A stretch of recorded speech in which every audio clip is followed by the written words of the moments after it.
আজকে আলোচনা করব খাদিজার বিয়েতে রাসূলকে একটি দাস উপহার দেওয়া হয়, তার নাম কি ছিল এবং সে কে। আজকে এই ধরনের প্রশ্ন এবং উত্তর আলোচনা করব। ভিডিওটি ভালো লেগে থাকলে চ্যানেলটিকে সাবস্ক্রাইব করে পাশে থাকবেন সবাই। 1 নম্বর প্রশ্ন হচ্ছে,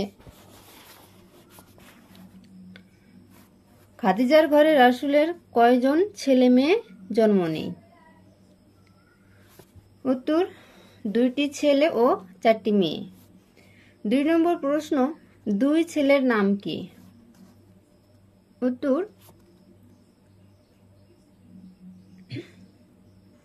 আবুল কাসিম, আব্দুল্লাহ, তাইয়েব, তাহির। 3 নম্বর প্রশ্ন, রাসূলের কুনিয়াত কি ছিল? উত্তর, আবুল কাসিম। 4 নম্বর প্রশ্ন, 4 মেয়ের নাম কি ছিল? উত্তর, জয়নব, রুকাইয়া, উম্মে কুলসুম ও ফাতিমা। 5 নম্বর প্রশ্ন, রাসূলের 2 ছেলে খাদিজার ঘরের কখন মারা যায়? উত্তর, শিশুকালে মারা যায়। 6 নম্বর প্রশ্ন, ইব্রাহিম কখন মারা যায়? উত্তর, 15 বছর বয়সে ইব্রাহিম মারা যায়।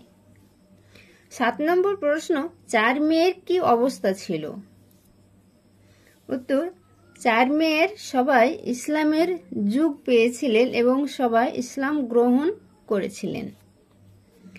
8 নম্বর প্রশ্ন, রাসূলের জীবদ্দশায় কয়জন মেয়ে মৃত্যুবরণ করেন? উত্তর, ফাতিমা ব্যতীত সকলেই। 9 নম্বর প্রশ্ন, ফাতিমা কখন মৃত্যুবরণ করেন?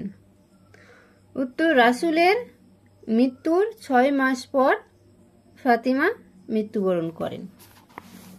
10 নম্বর প্রশ্ন, খাদিজার বিয়েতে রাসূলকে একটি দাস উপহার দেওয়া হয়, তার নাম কি? উত্তর, যায়েদ বিন হারিসা। আজকে এই পর্যন্তই, আবার পরের ভিডিওতে আলোচনা করব।